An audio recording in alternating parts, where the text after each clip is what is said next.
Thanks, Nick. Yeah. I'm really glad to have you here. And of course, to have Pro Dev Day here at Atlas. I think it's probably the best location in the city for it, right, Ahmad? Right? Smile and nod. I'm David Hurst. I do business development here at Atlas. Thank you all for being here today and for some new faces. I love that. We are a co-working space, meeting space, event space like this. We're a little bit different than WeWork. I heard it said today we're a little bit more collars and closed-toed shoes. So I think that'll work. A little bit more approachable, perhaps. A little bit more friendly for some, but I don't want to, whatever. But we are really glad to have you here. And we are about 18, 20 months old now. We're a pilot here in Seattle, 2 co-founders, both Seattle-based, wanted to create a workspace that was for people who wanted to get work done. Who it's not, necessarily to come hang out for hours and hours and just, shoot the crap. It's here to, rent a meeting room for an hour to meet up with a client, to show them how awesome you are, or to have a great event like this. So we're here and we have memberships and retail pricing and all of that. I won't bore you anymore with it, but I just know how excited I am to see some new faces and some folks who've been here to a lot of the events. It's been wonderful to be a part of this community, and I can't thank Nick enough for the work he does and for Ahmad for organizing this event tonight. So anyway, please do enjoy yourself. If you're ever in need of a little workspace or a little air conditioning, it is still summer, please stop by and see us. And the next 2 Wednesdays, as we did the previous 2 Wednesdays, we will be doing free co-working all day long here at Atlas. So stop on by, get some air conditioning. There will be popsicles. So take care and have a great evening, gentlemen. Yeah, thank you. Thank you. Popsicles. So yeah, just, to get into this, first and foremost, we're going to introduce ourselves, and rather than me butchering any sort of introduction, I'm going to have Rand describe and talk about his background real quick. I'm sure you are familiar with him, but Rand, could you just go through a basic bio and background and, who are you? Sure. Yeah. So for folks who might not know, I started a company here in Seattle with my mom, Jillian, that originally was called SEO Moz and then Moz. It started as a blog that I just built in my side, sort of off work hours, and then transitioned to a software company. I was CEO for 7 years from 2007 to 2014, and then stepped down. For the past 4 years, I was chairman of the board and an individual contributor to the company. And I just left at the end of February of this year to start a new company called SparkToro, which we might talk about a little bit tonight. I also wrote this book that Nick has in his hand called Lost and Founder. I co-founded a project with Dharmesh Shah from HubSpot called inbound.org, which some folks might be familiar with. I like to give Google a really hard time. It's kind of one of my big things. And although I really appreciated the shade thrown at WeWork, as in, Atlas can stand out from that by being a workplace for work. It's kind of hilarious. You appreciate that. Yeah, it's a good, unique value proposition. So, Rand, look, you all in here made a very great decision. This is going to be absolutely an amazing conversation. Well, we'll see. We'll see. But I'm honored to be sitting here talking with you. So that's number one. We are going to, as you notice, I've earmarked, and really this conversation is just going to go through this book, or at least topics of it, which you have to read it. I'm directly telling you, buy the book. And he didn't tell me that, but get the book and read it. Actually, side note, Rand just told me randomly that there's some doctors in where? I think it's Cleveland or Cincinnati. Cleveland. Yeah. This was my coolest, people tweeting at me about the book. And there was there's a group of doctors and reading it because they see value in it. Just this, let's just say, a painfully honest field guide to the startup world. And I'll be honest and say that I am not all the way through it. I'm reading it, and I was out for the last week in the mountains, and so I was going to finish it, but then I went on vacation. So I'm not all the way through it, but I can tell you that it is the most transparent and honest description of what it's like to start and grow a company. And I think and this is like aligns with Founders Live, which is like, we need to know this. Unfortunately, the tech media likes to write about the $100 million financings and the $1 billion exits. And when we read it, we think, oh, it's that easy, or that's what they care about and that's what they write about. But the reality is starting a company is absolutely difficult. It's painful, but it's also incredibly fulfilling. And that's what you write about in this book. So we're going to touch on that. But my first question is really about why entrepreneurship? Because you basically never had a job in any capacity besides your own company. So why did you start your adult life on this path of entrepreneurship in general? Like, what the hell happened that you chose this already? I mean, I think that like a lot of kids coming out of college, I didn't know what to do with my life, and I didn't have a particular plan. I wasn't even especially passionate about anything, and I took a path that felt like the path of least resistance, which was, you know, my mom through high school and into early college she'd been running a marketing firm, and this is, you know, late 90s, early 2000s, right when everyone started needing websites. And so she was like, here's a copy of Front Page. Do you want to learn this? And then I'll give you $50 more on your allowance, and you can build websites for my clients. And so that was a path that I sort of fell into, and it felt easy. I don't think it was actually the right decision. It ended up being lucky, but that is an extraordinary rarity, right? And this is, I think, something that entrepreneurs don't talk about enough, right? Is that those of us who have made something, right, that's made a few million or a few tens of millions of dollars are extremely lucky. Maybe we're also smart and hardworking, but there are a lot of people who are smarter than us and harder working than us and better than us at all these skills. We got lucky. And so I think that's absolutely the case with us. Right. And I don't disagree with that. I think it's for sure, you know, there's a lot of luck involved and timing and, you know, network. And we have conversations like this to try and like increase your luck, right? Right? Like, hopefully we can help make people luckier, and by meeting more people here, you can be luckier, and by knowing the stuff that, you know, didn't work for folks like us, you can be luckier. But I want to hit on that.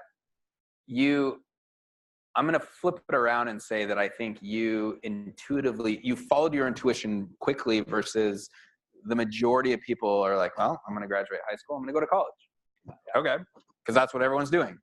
And then I'm going to graduate college and I'm going to go get a job, most likely at a corporate company or a large company, because that's what everyone does. Was it bucking the popular choice, or was it simply listening to, you just followed your intuition very quickly and we're like, well, I'm going to do this? No. I mean, I'm definitely someone who, and for those of you who know me or follow me on Twitter or those kinds of things, yeah, if there's a status quo, I want to violate that. I'm not down with it. Yeah. And so I think that's been a personality trait for a long time. And so certainly, you know, my dad, my grandparents, a lot of people in my, you know, family were very disappointed for many years. I think it was probably 2 or 3 years after Moz had raised its round of funding in 2007, you know, was making $5 or $10 million a year, that my dad was sort of like, oh, maybe this will be all right. Like, maybe it'll work out, right? Wow. It takes a long time. I mean, he's the kind of guy who, and a lot of us have people in our families like this, right? Who he started work at Boeing in 1979. And in 2009, the week of his 30th anniversary at Boeing, he retired with his full pension, right? And that was his working life. Yeah, I mean, that was like the dream of the boomer generation, right? That is exactly how that operated. And you know, I think nowadays that's not a way that work operates for most people. Yeah. It sounds crazy, but I think that was the expectation that a lot of people had. So that's crazy. So, okay, early on, and I'm for sure not ruining any of the book, but we're going to kind of like journey through. Early on, you know, it went from a consulting firm from what your mom really initially created. You came in to the company and were like, all right, I think I can, you establish yourself as the CEO and like more or less the. Oh, yeah. So let's see. So basically the way it went was we were very unsuccessful at web design and development, racked up an incredible amount of debt, struggled to pay back that debt. The book opens with a debt collector coming after me. So if you would like to read about, a guy in gold chains with a very hairy chest, you can find that in the first chapter. And it was basically that failure, sort of that experience that led to me starting the SEO Mouse blog. Yeah. And then that turned into how we got a lot of our consulting clients, and that's why we built software. And then that was how we raised money. So I did want to go into there, which is you were $500,000 in debt, personal debt. Yeah. Credit cards and bank loans, like pre-2008, right? Before the financial crisis, they would just send you, oh, you want 50 grand in credit? Yeah. So you look like you're 19 and have no particular promise. Here's a lot of money.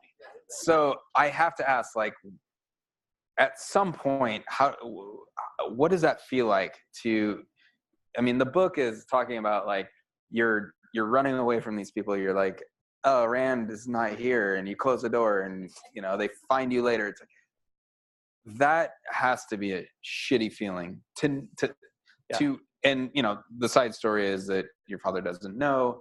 And how did you? Well, now he knows. Well, now he didn't know at the time. Yeah. How did you manage that stress and still go forward and build the company and grow it and work through these issues with that amount of pressure on your back? Some of it is absolutely compartmentalization, which I don't totally love as an aspect of entrepreneurship, but I think can be very valuable. Basically, it's this ability to say, these things are incredibly hard and stressful, and these are things that are going on in my personal life or professional life, and I will put them in a bucket to deal with later mentally and emotionally, and I will instead focus on these things that I have to get done. And that, I think that is absolutely, it's a hardship that a lot of entrepreneurs have to deal with. Yeah. And never mind entrepreneurs, just a lot of people who work have to deal with, right? If you don't have tons of money sitting in your bank account, you have to compartmentalize all day long, right? Your kids are sick and you're worried about them. You're worried you're not spending enough time with, your grandparents. You're worried, like all those kinds of things. And then also you have to put them in a bucket and focus on the task at hand. Okay, so what's the best decision? Because I don't believe that's the best decision health-wise. No. That is a way to mitigate it and go forward and do your thing. But actually, what have you learned since then in terms of maybe I shouldn't necessarily compartmentalize? How do you work through that stuff? Yeah, so I 100% agree. I think that this is not always possible. And so I want to be clear that like some of this is me being in a very privileged position to be able to do it this way. But now I can address the core or the root issue of what's causing that, have whatever hard conversations need to be had, work through that sort of hard, frustrating thing, or make changes to accommodate it, and then move on, right? Yeah. As opposed to compartmentalizing and pushing to the side until something else, frees up my time to do that. No, it's tough. And hard. I think you just illustrated that part of being a founder and just bulldozing through some of this crap is to compartmentalize. Yeah. But the other half is to be a great human being, you have to deal with that shit. Otherwise. You have to acknowledge it. And so that balance, I think great founders actually know when to compartmentalize and know when to like deal with it. Yeah. I go through that same stuff, but I think I think the longer you push it down, the more likely it is to. The bigger it builds up, and then the more it builds up, and basically, A, explodes, and B, just turns you into a nightmare of a person, right? For yourself and for people around you and people on your team and family. So one of the topics that comes out of the book, and you've experienced it, and you wanted to touch on was. So you went down the path of raising VC, sure, and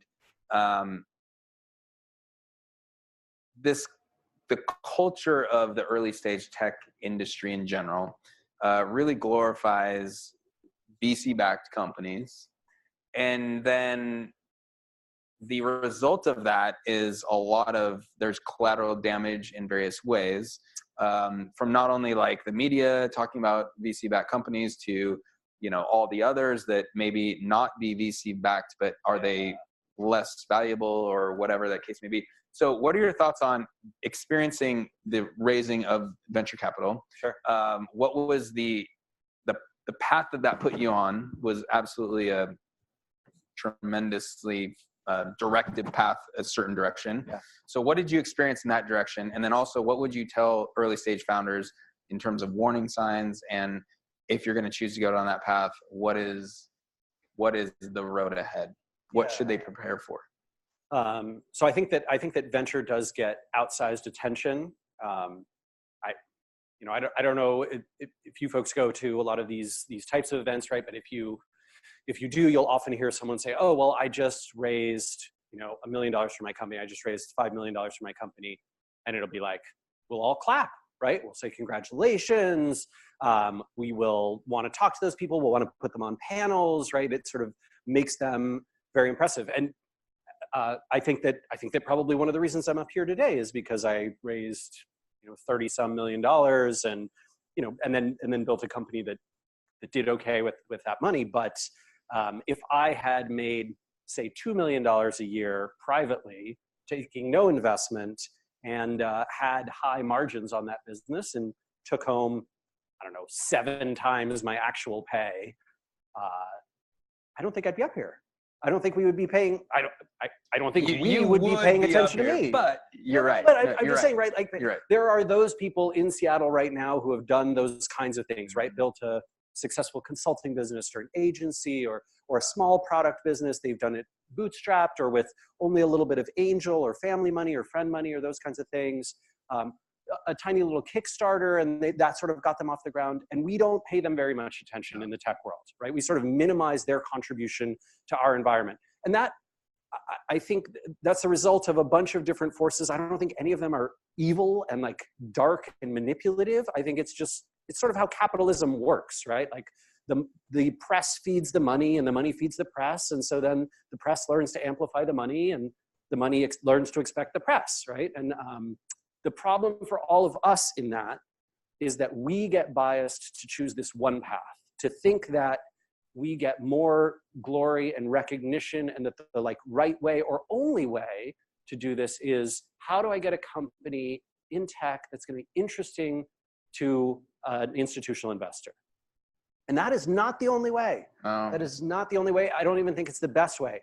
If any of you have met with venture capitalists, like I think you've met with plenty, right? And they will tell you right to your face, venture capital is wrong for 99% of companies.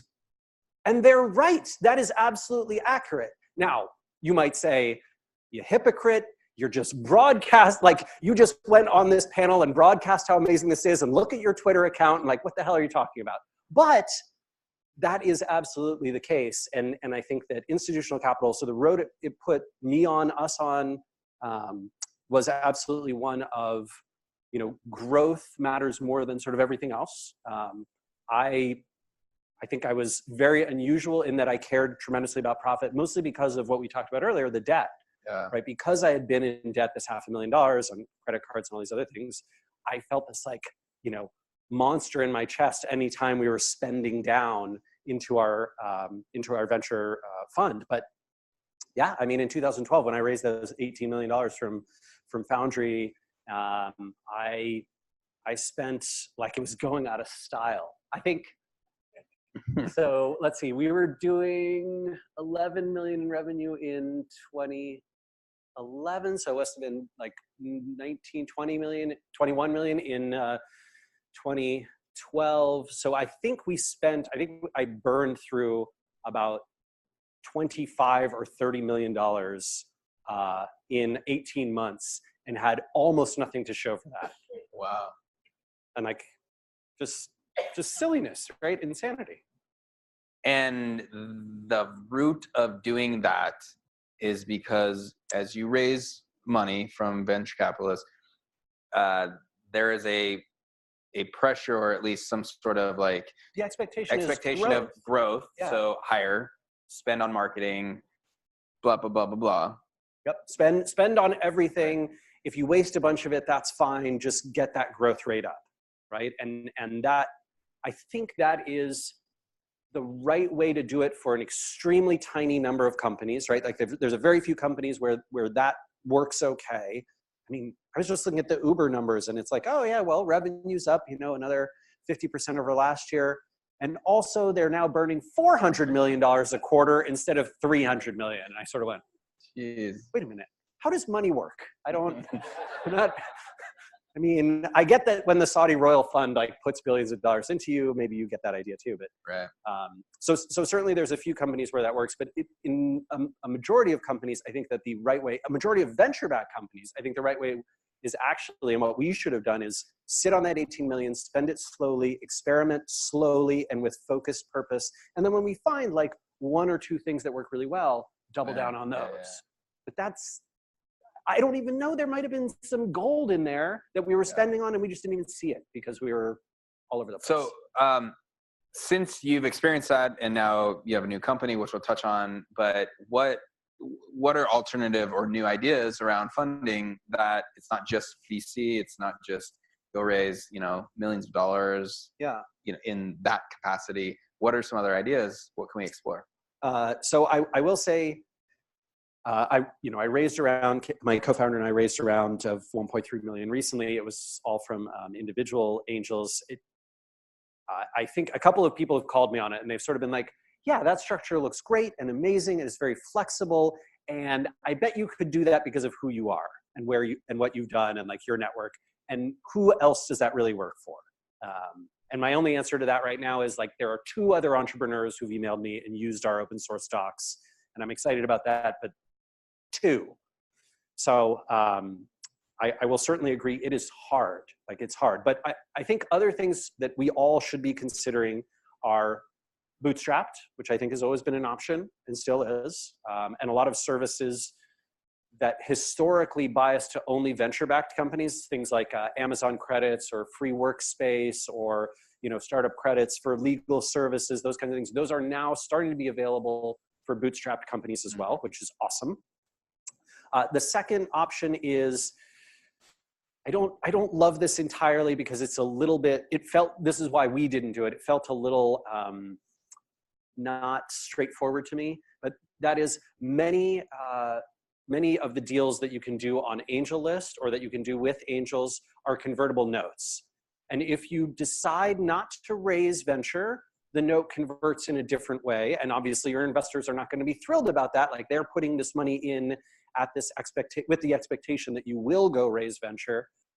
But if you get to profitable, you can make that work, right? So if you have hey, I only need 250K to get to profitable, an AngelList convertible note is a way to go.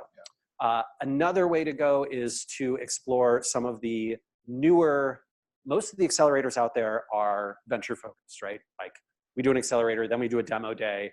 Demo day is designed to get you venture. Okay, but there are some newer accelerators and some newer funds that don't have those anticipations. And those are very cool. My wife and I invested in Backstage Capital, Arlen Hamilton's fund, which is which is not like that, right? It's an accelerator that tries to do it very differently. There's another group out of Portland, Oregon, the Zebras Not Unicorns movement from Mara Zapata, and like they're trying to do something very different. Indie VC is trying to do something different. Even Lighter Capital, which is here in Seattle, it's expensive money, but they're trying to do it differently. So there are starting to be those options. And then I think the other one that not enough of us think about is Kickstarter or Kickstarter type projects, which can be absolutely awesome. And there are a number of networks, Indiegogo and Kickstarter itself, and I think 3 or 4 others that will let you do some pretty creative things. So it's out there. It's harder. Sorry, it's not harder because raising venture is insanely hard. Some of these might actually be easier to get than venture dollars, but they're not as apparent. They're not as obvious, so we don't consider them. Yeah. I think, in reading your book and the things that I've experienced and the founders that I've talked to, most are like, who can I talk to? Like, I need to raise money. And it's like, it's so narrowly focused to, let's just go raise. And the thing is, that's easy money, right? In a sense, yes, it's hard to pitch investors, but if you get an influx of 500,000 or $1 million, oh, okay, here we go. Let's go like experiment on what we're doing. And the harder but more structurally sound approach is, hey, you're building a business. How about go create customers and a profitable business, right? And guess what investors really want to put money into is a company that actually is like actually creating something of value. I mean, depends on the investor. I know that's controversial to say, but like there are a lot of investors for whom 10 bets on vaporware makes more sense than 10 bets on, hey, this is a profitable business. Let's go there for a second, because there's like a VC person in the room who's like, I will kill them both after this. Neither of them are making it out of here. But here, in general, venture capital is, their business model is, for simple numbers, 10 investments. We're going to put X amount into each one. The goal is 1, if not 2, make it huge, pays back the fund that they raised from their investors, and they get a profit. The problem is the 8 that don't make it. The problem is this: they're like, just flame out, please, right? Like they need us to flame out. Otherwise, they don't have the attention and time to go reinvest. But how much bullshit is that for the founder? Seriously, this is your company. This is you're so focused, like you're passionate about it, and you just took money from people, and all of a sudden they just burned it out. Yeah. And you're like, oh shit, what did I just do? And so I think the lesson, reading the book as well as listening to this conversation and doing your own research, is, whoa, if I'm going to start a company and if I'm going to figure out a way to finance it, I need to make a decision of the right financing for the company, the trajectory, and knowing that in 2 years, you're not making a decision that you're very painful about because you took money from people 2 years ago that essentially pressured you to flame out, because it's a binary choice, right? And Moz was able to continue to grow, and that's great. But there is, for your story, there's like hundreds of startups that totally flamed. Yeah, and Moz might still not make it, right? So Moz is, I mean, it's profitable today, but certainly it's feeling that pressure, right? I think the CEO is feeling a lot of pressure, like, hey, how do I get this growth rate up? You know, I need to do that. That's what's expected. I mean, so, you know, look, doesn't mean it's the wrong decision, doesn't mean it's the right decision. It means think about it, know what you're doing, because that decision, you know, and I guess I would ask you, like, when you're in those investor meetings, yes, you want the money, but are you sitting there saying like, oh my God, like, I mean, I think this is a serious decision, and this is like marriage times 10. Because it doesn't feel like that. It feels like an audition, right? And it feels like, oh, wait a minute, I want to win. And winning means they say yes, not I consider the consequences of them saying yes, right? So I think there's a weird thing that happens there. There's one other dirty secret that I want to tell you, which is once you take venture capital and you are the CEO, you don't have to spend fast. You don't have to listen to that pressure. If things are going okay, sort of in their world, you know, okay, but not great, unless you've signed some very, I will say, docs that are very founder unfriendly, especially in early stages, like those first few millions of dollars of rounds, typically you get to control a lot of that. And so you raise your first $3 or $4 million, and then you decide you want to get to profitable, and then you'll grow from there, and you will only raise money on your terms after that. That is possible. It won't feel very possible, but it is legally and within your control possible to do. Yeah. One last question on the VC investment, and then we'll move forward. You know, you raise money from Foundry and Brad and Ignition here locally. Yeah. In Ignition, but your experience with Brad, obviously very important and amazing. And my experience with Michelle, very good too. Right. Yeah.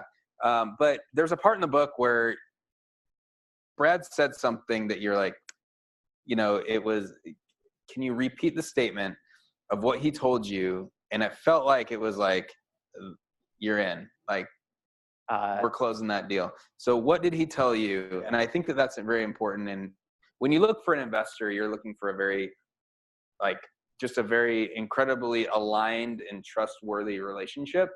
And it sounds like that's what came about. So what was that he told you? Yeah, so I mean, I asked a question that was along these lines that we've been talking about, which was, hey, Brad, what happens if 2 or 3 years from now, after Foundry's put in some money, we get a great offer to sell, but it's a great offer for founders and employees, and it only makes Foundry 1.5, 2 times their money, maybe 2.5, right? It does not meet your limited partners sort of requirements or expectations. And Brad said 2 things, actually. One, he said, this fund has already had 2 IPOs, so we're pretty good. And 2, which is important, right? It's good to understand where the fund that's putting money into you is in their life cycle. And 2, he said, and look, I expect to work with founders many times over their career and over mine. I want to work with you not just this once at Moz.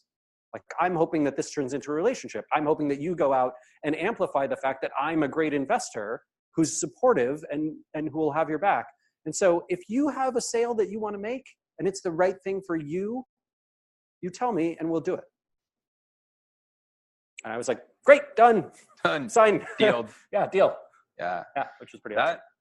That's what you hope to look for in a, if that's your goal, or, you know, just understanding that there could be an alignment or there could be a misalignment of values and anticipation and the outcome of the company. And you want to make sure that you have that conversation very early and very, very honest. I've had dozens, especially since writing a blog post about leaving Moz in February. I've had dozens of conversations with founders who left their investor-backed companies under dark circumstances and have had nasty times of those exact kinds of conversations, right? Of, hey, there's this, we want to do this. No, we're not doing that. Also, you're not going to be here anymore, right? Right. So great.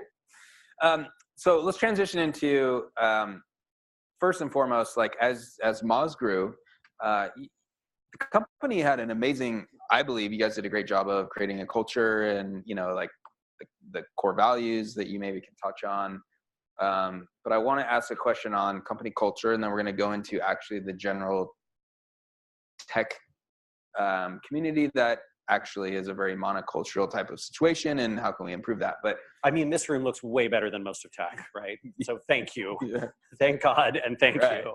And sorry, it's 2 white dudes up here on stage. That was a bad scene. But, you know, if there was going to be a third, there'd be a woman, if not, you know. Yeah, we need to, we'll make some, and I know Founders Live is doing good things there too. I appreciate that. It is changing, thank God, finally, in little ways, not enough, not fast enough. But yeah, we'll get there in a second. So, but I think, look, let's go back in 2011, 12, when Moz really hit, you know, as I got into the industry and it hit my radar, I was like, damn, this is like a really cool company. And there was like a personality and a culture. How did you go about creating core values, which in your own words, tell us like why you created those and then how it impacted how you hired people? Sure. And then 2, like, how did you go about retaining that culture as the company grew? So I will say that we had a surprisingly formal, compared to a lot of other things that kind of, that spontaneously happened. We had a very formal process around core values. Michelle Goldberg, one of our investors, gave me Jim Collins's book, Good to Great. And it was like, there's these bunch of things that are well correlated with companies that last for a long time and do well. And one of them was people at the company actually believe in core values. And I was like, well, not only is it correlated with success, but I really like that one. So I want to do that. Let's do it. And so, yeah, we like filled out a bunch of surveys, and it was my wife, Geraldine, actually put together, wrote our core values, tag fee. There's a lot of uncredited, unstock optioned contributions from friends and family in the early days of a company. And we called ours tag fee for transparency, authenticity, generosity, fun, empathy, and the exception. And, you know, we had a whole like structure around these and order of operations of how they went. But then we found that we were not great at sort of baking that into the culture effectively, or not consistently. And so we started hiring for it. We did that by having, we did something called the tag fee screen. So this is basically like, let's say you're a software engineer, you want to come work at Moz, you would go out to, let's say, lunch or do part of your interview with 2 people from the customer success team or from the finance team. And they would talk to you about values type of stuff. And then if they came back and were like, yeah, genius engineer, terrible fit here, we wouldn't make that hire. Right, so that was like one of the ways that we would actually bake that in. And then the other way was to include it in part of our review process, so that managers would kind of focus their reviews on, great, you did all the things that you said you were going to do, you did your work, how'd you do on culture, right, or on values, right? Did you fit with those things? And that, I would say it had reasonable success. Maybe I'm like the most critical person of this stuff, but I never felt like we nailed it. I only felt like we were striving to get better. Right. Is that because you were too close to the problem? Like, were you too inside the eye of the storm? And also because you always see the ugly parts of it, right? Like the people who felt like Moz was very untag-fee, they'd come and talk to me and be like, well, what, this thing, and I don't like this about it, and I feel like these people are abusing this, and right. So I think because I often played a problem resolution role, I always felt like things were bad, and hopefully it was good for the 140 people I didn't talk to, right, even if the 100, if the 10 people were 8. Yeah, but that's not necessarily true. Right. But I think, so my question on that is, many people here, if you are working on something or you have a company, you're probably not running a 150, 300 people company. Come talk to me if you are. But if you are early, so, creating that culture very early. Yeah. What I've learned, thankfully a business coach of mine sat me down and said, what's important to you? Let's talk, let's get core values in place. It's the best thing I've ever done. I mean, it's like, definitely, seriously, it's the best thing. It's like this little architectural roadmap, right? And you don't, or architectural plan. And like, then when you have hard decisions that come up or things that challenge your values in the future, you can say, that does not fit. Right. I don't care if it makes us a lot more money. That does not fit. So, and then you have to go and amplify that to the rest of your team. Totally. Because people, I mean, especially in tech, but probably in like all American business, I think when you say, oh, our company has core values, everyone's like, oh, great. Sure you do. Nice. Can't wait to find out what those are. So excited. And that is because we have abused them, right? We business people, leaders, for years, we have abused them for decades. Yeah. And so if you want to prove that you actually care about them, you've got to amplify it really hard when you say, hey, look, here's this thing that could have made us a lot more money, and we didn't do it because it doesn't fit with the values. Or here's this thing that we're doing, and it is uncomfortable and hard, and we don't want to talk about it, and like I have a knot in my stomach just thinking about it, and I'm going to tell you anyway because that's our value system, right? And then if you don't, what you have is like a secret values system that you actually care about, but you're just not telling anyone. Yeah. Maybe even yourself, you might not know, right? Like I think a lot of times when we hate on executives and are like, yeah, they're so evil and they don't live up to this, they don't know themselves. Like they can't process it. They're not self-aware. They need to go to therapy, right? And have coaching and like we all do. Was there a time that you can speak of that there was an opportunity that you said, nope, that violates a core value that we're just not going to continue? Yeah, I mentioned one in the book. It's an easy one to talk about, so I'll bring it up. But there are others.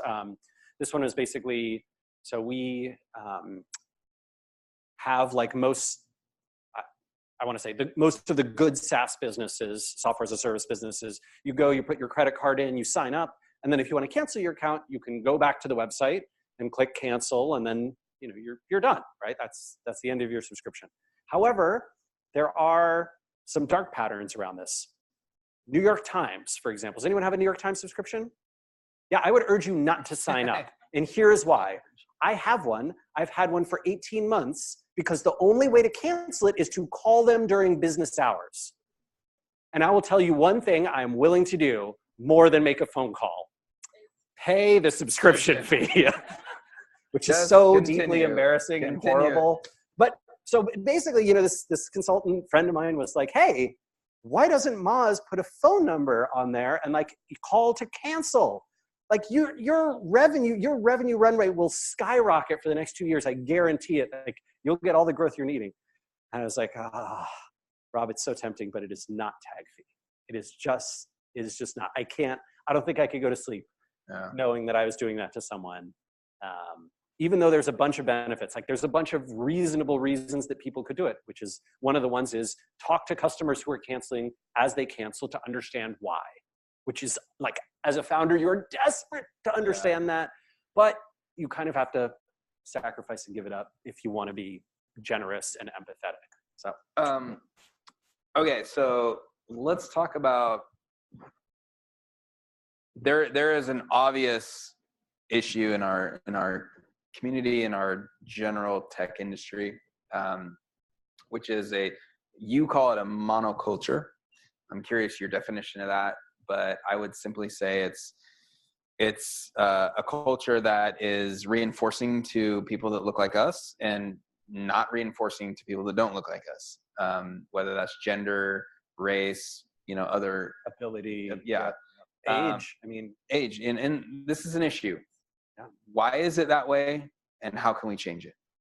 So I think it's actually quite similar to the reasons that we talked about early on, why venture capital is so popular in the tech startup world. It's sort of like this, okay, call me crazy, but I am going to blame the 2 early 80s movies, Weird Science and War Games. Whoa, I wouldn't have chosen those.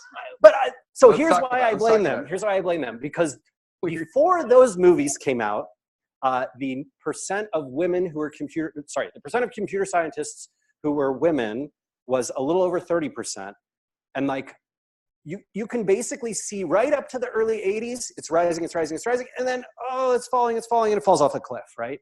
Into the early 90s, into the 2000s, right? And only now it's like barely recovering, right? And now it's 12, 15%, right? And growing from like 9% or something in the mid 2000s there.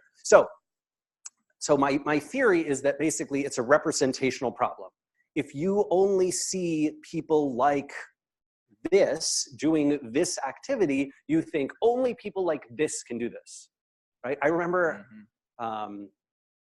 just a super salient, like that. I think one of the first times I started becoming a little more woke. I don't know if I actually am, but like becoming a little more woke. This is not a dream right now, but we are awake, but keep going. I get what you're saying. Like, you know what I mean, right? So like, this was, I don't remember, 2008 or 2009. And I was sort of like in my little bubble. And a friend of mine told me that seeing this guy speak on stage, I don't know if anyone knows Will Reynolds of Seer Interactive, but he and I did the CEO swap. And he's a black guy, lives in Philadelphia, runs this very impressive agency. So this other friend of mine told me, I didn't know that guys like me, this was a black guy friend, could speak at events like this. Like I thought it was like a white dude thing. Whoa. And I had this like, you did? You thought that? Oh my God, like, wow, this is, no wonder there's no women speakers in this field, like, right? Because, I'd been going to events for years. I was like, God, it's so weird that it's like all dudes up here. But so those kinds of things, I think a lot of that is just representation, pure and simple. And I think there's also a bunch of sexism and implicit bias and explicit bias and, gender bias and all those kinds of things as well. And also, right, probably the reason that most of the people who are on stage is because it's like, well, yeah, it was very tough. And there were no non-white and Asian dudes in tech and venture capital and that kind of thing until only recently. And so, of course, if you look at panels and you look at people who come up on LinkedIn searches and that kind of stuff, like it's going to be self-fulfilling. And so it's our job, now that we know, we try and break the cycle. Yep. Right? Because we don't want that. Like for me, I don't know if you feel this way, but like I feel 2 ways about it. One, it's not fair, it's not just. And also, I have some pride around it. I want to be like, oh, I'm not only competing against this small subset of people. I want to be competing against everyone.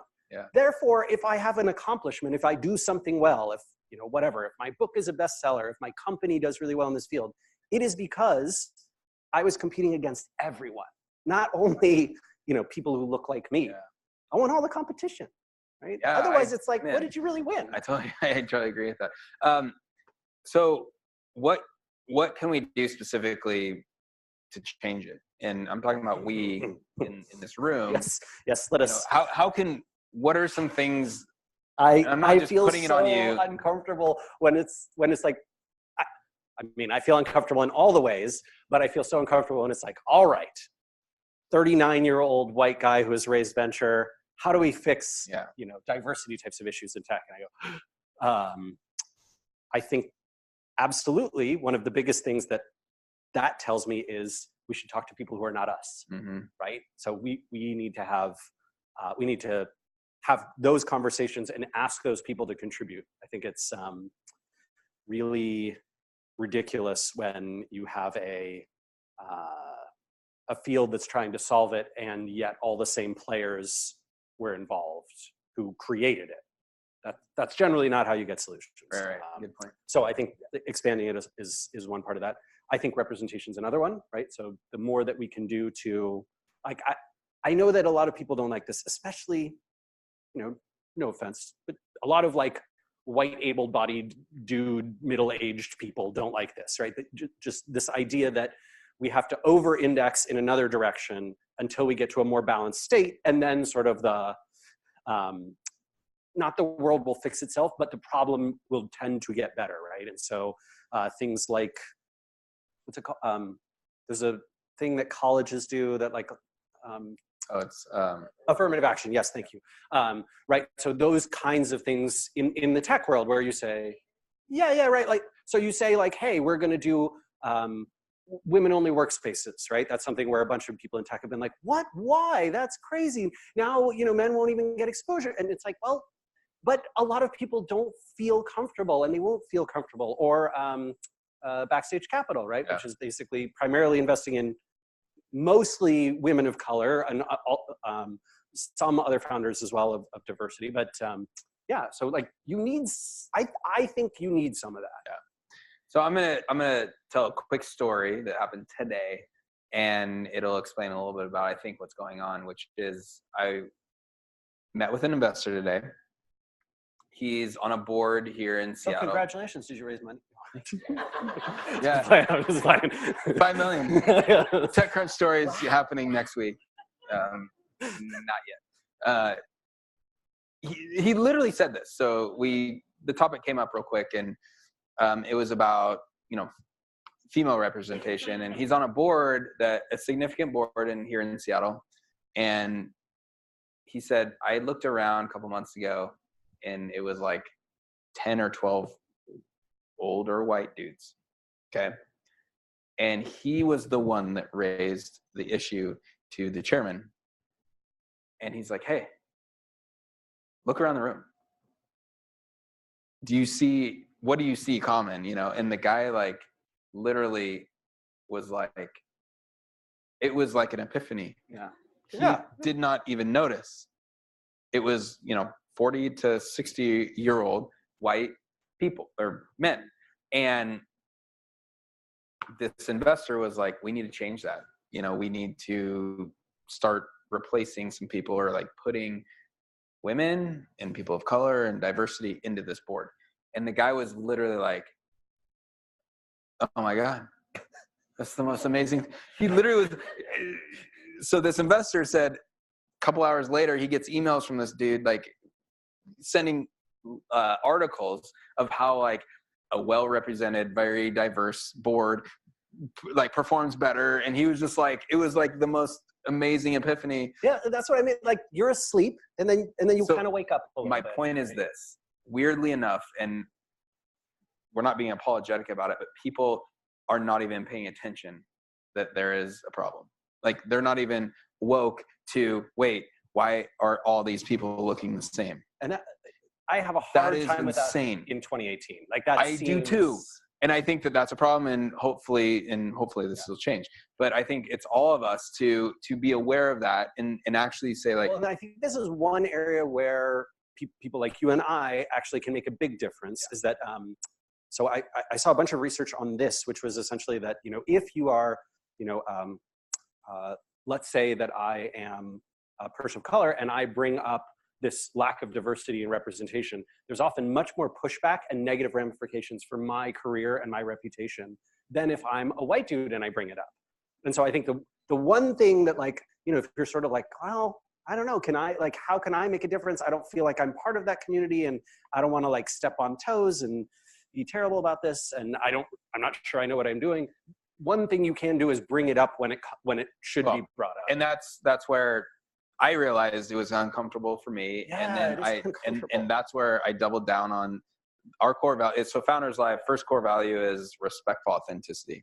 And what that means is you are your authentic self in not only our events in person as well as online, but you have to respect everyone in their authentic self. And the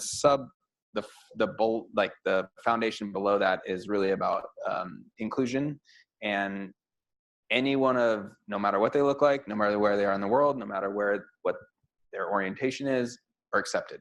And if you walk into a room at Founders Live, you know that is the case. And more importantly, every city leader that we have around the world, it is a mandate that you put females on stage, hopefully 2, if not 3, and people of diversity and underrepresented. Yeah, that's huge, right? Yeah, I think. And if we're saying that we're now in 20 cities and we're in 100, we're in 300, having these events happen and we're putting founders on stage that are actually of a very diverse culture and a diverse background, we're now helping make the world a more equal opportunity for anyone, no matter where they are and what they look like. Yeah. Like, that's freaking huge. If you have to over-index on that for a while. That was what I needed to put in place, for not only myself, but for our company. And I do believe we're going to make an impact on that. And I hope that other companies can at least just understand, like, oh, maybe we should talk about this and not bury our head. Yeah, it's a challenging thing to do. I mean, Amaz had this issue, absolutely, right? And we tried a bunch of things to make it better and made some progress. I don't think nearly enough, but certainly,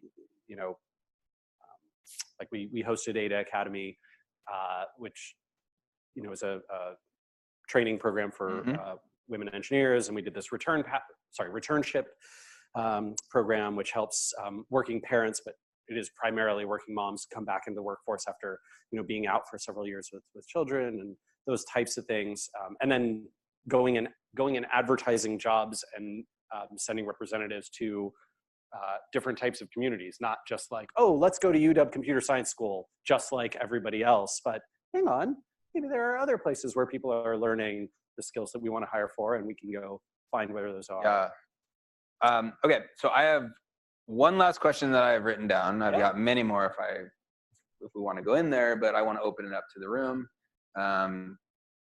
This is your time to ask Rand anything you want, and it's a very trusted open room. So, but my last question is, you touch on in the book too, that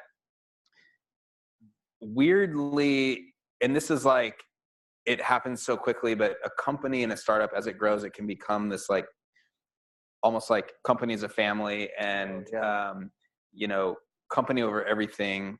Founders are usually obsessive. You want to grow your company. You tend to start working very hard and very long.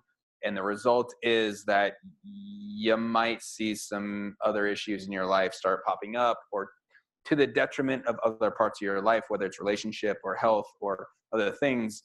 Is it company or everything? Or how does a founder balance this? Or how do we get away from burn the candle at both sides to the point where you just like...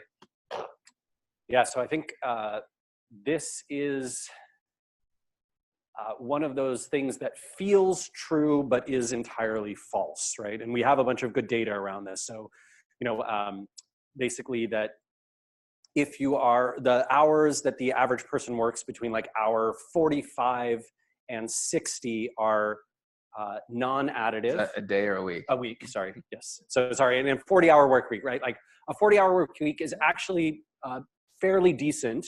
I think what I've seen is that like even 32 or 3-hour work weeks are even more, on average, even more high quality and productive for most people. And you might say founders are not most people. Okay, Sure. but they are almost definitely not the 0.001% of outliers who are on the like can work past hour 50 and still have productive, high quality stuff that doesn't impact their decision making. And what does a founder do? A founder's job is to make right decisions. Mm-hmm. And you can look at any data out there and see that if you are not getting 8.5 hours of sleep, it used to be 8, now it's like 8.5. Now the data says 8.5. Man, right? I like the trend. It's going better. It's getting better. Up. It is, because I'm in that too. Unless you have kids, in which case it is not going well for you. But the 8.5 hours thing, right? Like you will score better on all sorts of tests. You will make a bunch of better judgment calls. And I don't necessarily, I don't want to get to inbox 0 earlier in the week. I want to make the right decisions. Right? That is the crux and core, especially if you're a sort of founder and CEO or founder and executive at your company, or hell, engineer. Most of what you're doing is making decisions about how something should be built, not like writing the code. If it was writing like just type this word over and over, that would be maybe a different story. But so I think knowing that and internalizing that and then amplifying that to your team is one that's huge, because that takes away the pressure to burn the candle at both ends. Because what the way your brain works is I spend these 35 hours a week on this particular problem and company, and then while I am off playing with my friends and having a good time with my wife, and we currently have a small 6-year-old who's living with us. He's not ours, but he's delightful. His dad is also living with us, just to be clear. But I'll... Thank you for the clarification. Yeah, sorry. Thank you. His name is Ted. He's adorable. He has a British accent. I highly recommend children with British accents. They're just amazing. They're great. And I'll like play with Ted out back for a little while. During that time, I know that my brain is working on these problems, and then when I get back in front of the computer that night or the next day or whatever it is, my decisions will be higher quality. I will sail through my inbox faster. I will write that blog post quickly. All these good things will come from that. So I think that helps a lot. But you have to be willing to embrace it yourself, and then willing to amplify that to your team, and then willing to also say, instead of doing everything, we're going to do these few things that are most important, right? Which is sort of like limiting your task list. So, that I think has been hard too, because man, I love getting stuff out ahead of schedule. I love launching things. I don't like MVPs. I love building like a lot to a product. I like substantive, exceptional products. So I feel the demand, but also knowing the data and seeing how it works, and then also realizing like, how long do you have? Totally. And what do you want to do with all that time? Man, I think about that a lot. Like, so I try to check out about 6, 7, have dinner. I really do not get online at 9, 10, 11. I'm not hitting email and all that. And it's really helped me, and I think just having that, it's your own choice, right? It's you determine your calendar and your schedule on a daily basis, but you do have to balance that. What other parts of your life are there? And look, if you're driving your company to the detriment of your relationship or your health or your emotional state, no one's better. Nothing is. And your company's probably not better. Yeah, that's. So it is a bell curve. I see it, and I try to optimize for that top one. Last one, I lied. Last one, and then we'll talk. But I do want to get to Spark Toro. What is it? Where did it come from? And why a new company? Oh, yeah. 2 reasons for a new company. One, I was actually excited about what we wanted to build, and I didn't really want to get a job. Goes back to that entrepreneur stuff. Yeah, for someone else. And then the second big reason is I felt like I had something to prove. So I have a little bit of a chip on my shoulder, and I want to build this company in this particular way, right? Without raising venture, without having these insane hours, but still have a remarkable outcome. And I think that both of those are possible. I think that balance is possible. And I think we need, just like we've been talking about representation and a bunch of other things, I think this is one area where potentially I can contribute to representation of, you don't need to work crazy hours. You can get a bunch of sleep. You can have a life outside of this, and you don't have to raise venture, and you can still build something that is quite nice. And so what's the problem? So the problem space is basically lots of companies, especially entrepreneurs who I love and work with all the time, have this problem of like, how do I create demand for my company? Like, where do I go do my marketing? And if that is not throw a bunch of money at Google and Facebook, which is where most marketing happens nowadays, it's challenging to figure out like, what are the publications and who are the people that my audience pays attention to? And I think that unfortunately, like, that problem started to get solved 6 or 7 years ago with influencer marketing.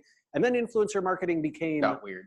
It got super weird. Now it means, who are the half-naked people on Instagram that I can pay $500 to pose without many clothes, but with my product? I'm like, I don't, okay, maybe that's like this niche of that market, but what about all the rest? Like, how do I, if you want to go find, let's say you're Crowd Cow, right, here in Seattle, and you want to go find podcasts that appeal to chefs and foodies, good freaking luck.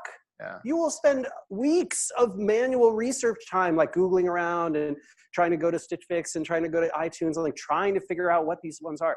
It's insane.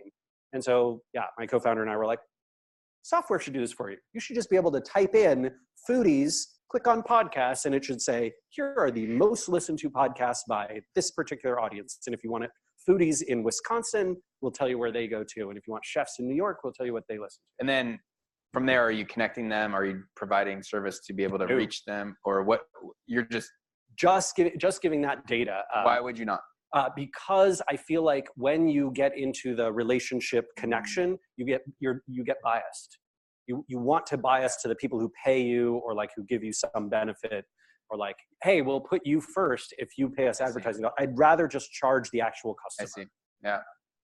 Man, I think this is interesting. I mean, we talked about this before, but I'm interested in it.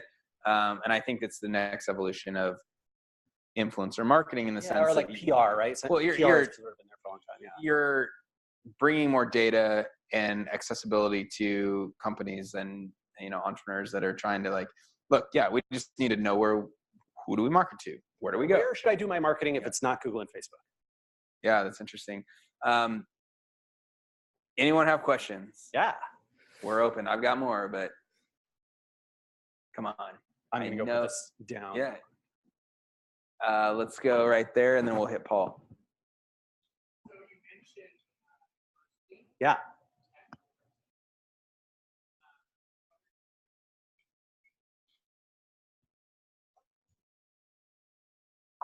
Yeah.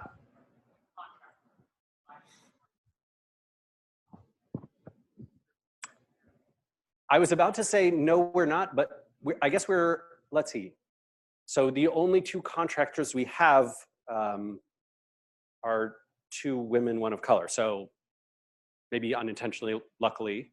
But that being said, right, Casey and I are, like Nick and I, two white guys. So I think that's certainly an issue. And it's one of those awkward conversations, right, that you have at the Chinese restaurant where you're building your company, where I was like, all right, Casey, our first hire, like, they can't look like us. And he's like, agreed, I'm not into it. And Lindsay, Casey's wife, she's not into that. So I think that's something. And by the way, this is something that you have to do at the you really should do at the early stages, because I think after, is it 12 or 15 employees, that's like, that conversation alone can get you sued, right? Because then it's like a discrimination thing and that sort of thing. But there's a certain, I can't remember if it's like 12 or 15 employees, where below that size, yes, you can be biased in all these sorts of ways if you want. And so I think that is something to consider. It's also like one of the things that we observed and know for sure, and we talked to lots of entrepreneurs about, is once you have a team of, a leadership team and a founding team, the company you build after that almost always looks like, acts like, works like those people. So if you don't have that diversity initially baked into like your first 5 to 10 people, it is exponentially harder to go fix it later, right? It becomes this like debt of monoculture. Paul, you had a question, I think.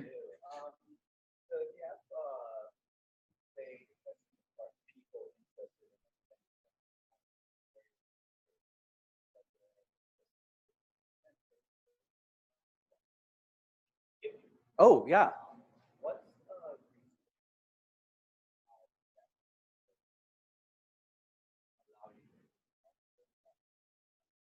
Yeah, that's a great question, and this actually goes to exactly how SparkToro's funding is done. Could you guys hear in the back?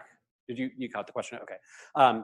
So yeah, basically, the way that we structured it is, to your point, right? We don't want to hobble the company, and investors don't want the company to be hobbled either. And so we did not do it off of gross. We did it off of essentially margins. So we said I think we sold 21-ish% of the profit distributions to investors. I think you could sell up to 30, 40, 50%. And another interesting way that we structured it, which I think investors found very friendly, and one of the reasons we were able to close the deal relatively quickly, is we said, hey, for eternity, as long as this company exists, right, you can get this percent of these profits. However, the first 1.3 million that we make in profit goes directly back to you, so that you get 1x your investment back from the profits of the LLC initially. And I think that's a great way to structure it. And that structure, I think, will help you lower the long-term number, right? Because you essentially are removing risk. And let's be more definite, clear here. So you structured that fundraise very uniquely versus the traditional is, we're going to raise $1 million. We're going to give away 20% of the company. That's equity. Yes. Right. And that means that those investors have put in the money. They now have preferred shares. They're equity owners, shareholders of the company. What you've done is slightly different in what you just said, which is more of a profit. Like they get a percentage of the profit. It is both. Okay. So for us, you own, let's say that Paul, you had invested, let's say you had invested all 1.3 million, just to make math easy, right? So now you own 21% of SparkToro. If SparkToro sells tomorrow for $10 million, you're going to get, 2.1 million, right? And if SparkToro makes $10 million in profit next year, which is not going to happen, bad news, sorry to disappoint you. You will get $2.1 million of that profit, and that same number going forward. However, if SparkToro makes $1.3 million in profit next year, you don't get 20% of that. You'll get all 1.3 and then in the future years, you get your 21% of those profits, right? So it's the basically, I think investors, like traditional venture investors, would call that like a participating preferred, right? Where they get their money back and then they get on top of it. Yeah. But the reason we structured that is because we are very happy to give our investors back their money first, and then we all share in the profits, right? Because Casey and I get the other 80%. So yeah, we felt totally comfortable. A really smart advisor of mine basically said, pick a number that you feel like you're going to think, if 5 years from now, things are going really well, you will not be mad. You will not feel cheated that your early investors are getting, however much they're getting. And I was like, yeah, okay. Feels good. Let's go there first and then here. Okay. How important do you feel as a founder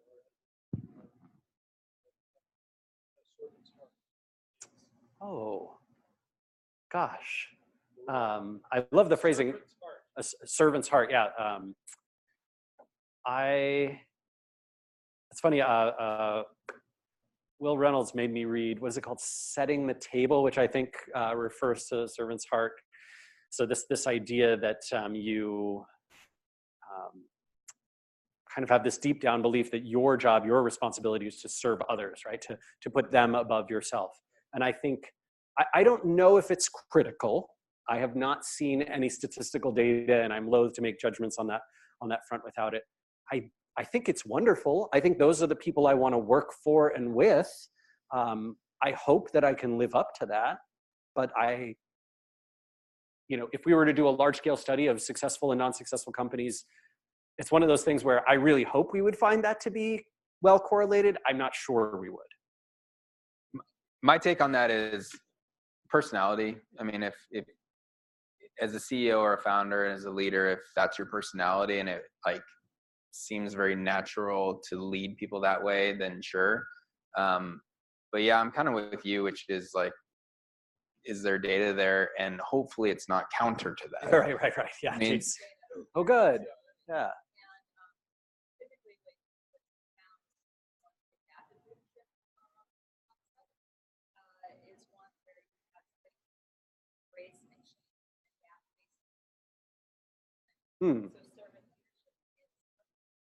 Sure. Yeah. Oh, well, thank you. And I'm going to Google that. Yeah. Adaptive leadership startup. Okay. Let's hope that more can be talked about that, and maybe more examples that go to that.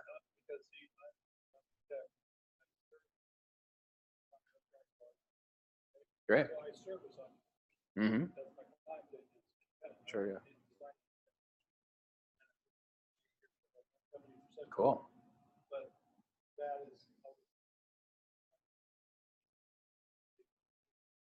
That's awesome. Yeah. It's a lovely way to think.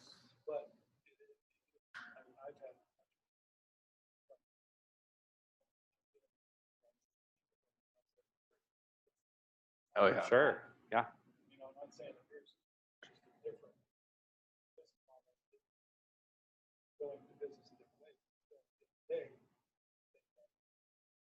Totally. Yeah, absolutely. Well, and I don't think Vlad is in the room, but he and I were chatting earlier, and he was sort of like, oh yeah, I had this panel with these entrepreneurs, and this person had 4 exits, this person had 5 exits. And I think I said to him, I was like, wait, do we judge how like cool we all are by how many exits we have? Is that our like metric for success? And he was like, oh, maybe it shouldn't be. No. He's kicking stuff in the back now. He's real mad about that. He's real mad about it. We had a question here. Going back to the first question, I find like the discussion you're talking about is around the table when you're talking about the next person. I feel like I had 2 very distinct and at odds feelings. On one sense, it makes total sense that the diverse group will come to better decisions because there's different perspectives, and they can have a better discussion rather than, hey, we all see the same thing the same way. That leads to some optimal outcomes. And once you build it from the beginning, the company's more likely to grow forward, and that makes total inherent sense too. But then I also feel like that it seems fair to be like, we're only going to hire someone a bit like this. Like that seems like on a different level. And like to say, like, we're only going to hire a female color. Yes. I feel both of those. Oh, I think that's a really healthy tension, right? And I think that reasonable people can disagree about which way to go about this at the end of the decision cycle. At the beginning of the decision cycle, I'm not sure. I think that absolutely the right way for sort of all people of all belief sets would be we should make sure we know that there are candidates and qualified people who are not like us. We should go make sure that we have some of them in our pool. If we don't, it is our bias that is causing that. And then, once we get everyone together and we say, gosh, this person seems like they're going to move the needle most here and fit, and be the best fit, and it turns out they're not diverse, well, I think we're going to hire them anyway. I think that's a totally reasonable way to go. But if your pool of people that you're considering does not even include, underrepresented folks, well, and that's our problem, right? That's a problem that we have to solve first. And then I think, I think it's also reasonable if you want to say, well, you know what? This person didn't strike us as quite as perfect a fit or whatever it is, but I bet that they have had a much more challenging time getting to where they are as a result of their, the history, the water in which we all swim, right? And so maybe let's take a chance on them that they will continue to be even more impressive than their peers in order to stand out. That's an incredible insight, which is typically it's, did they go to Stanford? Did they graduate the same, like Harvard, Stanford, blah, blah, blah, versus this individual probably has fought harder to get here. They're probably more qualified, or at least have fight in them. I mean, that is an incredible insight right there.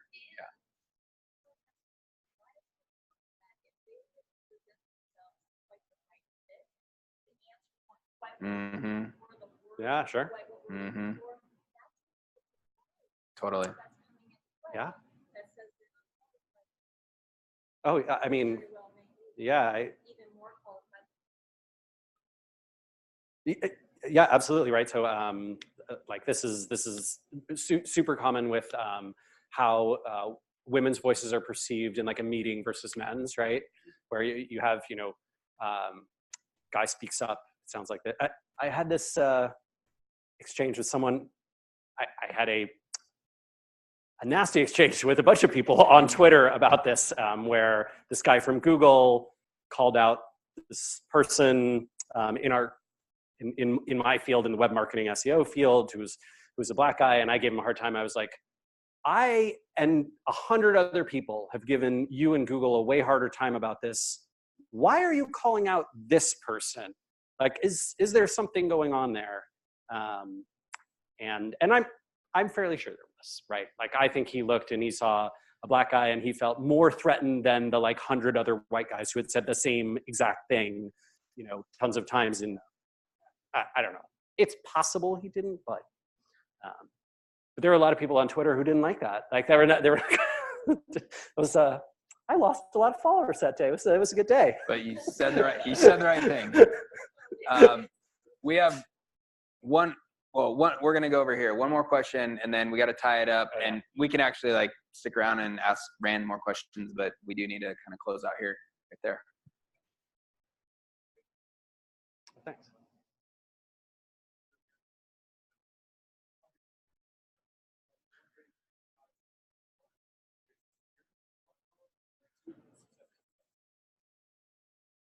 Yeah.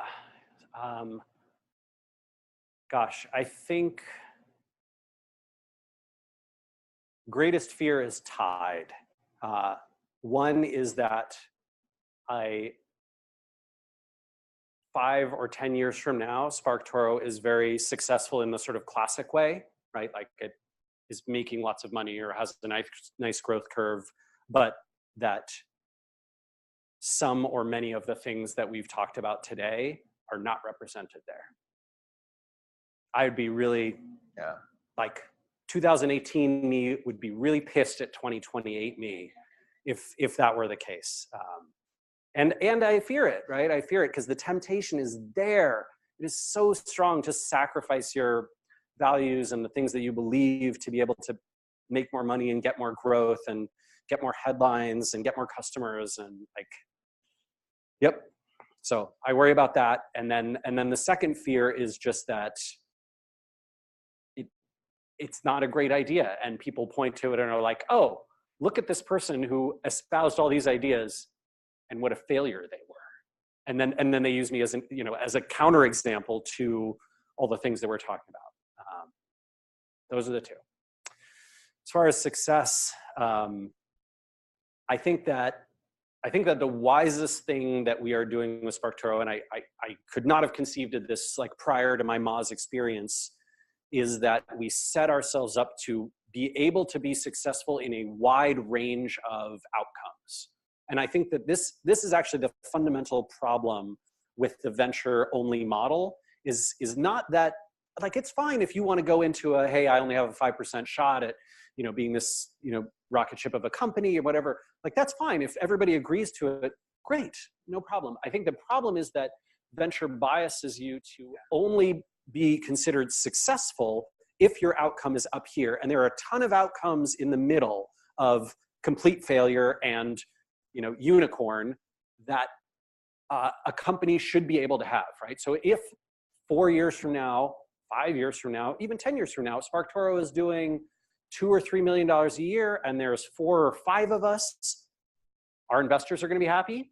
I'm going to be happy. Casey will be happy. Hopefully customers will be happy. And if that number is 20 or 50 or 100, everyone will still be happy. Well, at 100, I might not be happy because I don't like big companies, but everyone will still be probably pretty happy, right? And so that is what I wish that we could create in this space. I actually think that if we created that, there are other problems that we would solve, right? So like one of the biggest problems that I absolutely hate is that it seems like we're in this golden era for startups, but we are at the lowest era, the fewest number of new startups created in the US in like 30 years over the last 5 or 10. The lowest percent of the working population working at new companies that are less than 5 years old in the last 30 years. The lowest contribution to the economy of startups, new companies in the last 30 years. Like, all the stats are horrible. And I think that's because, partially at least, we feel like startup only means chase the unicorn. Uber, right? Sucks. All right, Nick, Let's you hear were it. awesome, man. Hey, you were amazing. Awesome. Thank you so much. Rands, Fishkin, thank you so much. I had a good time. Thank Atlas for being here. Thank you, YPOS and Ahmad.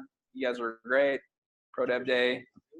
Sounds like it was awesome. I was not here until this evening, but do we have any announcements for things coming up next event? Is there a next date? Okay.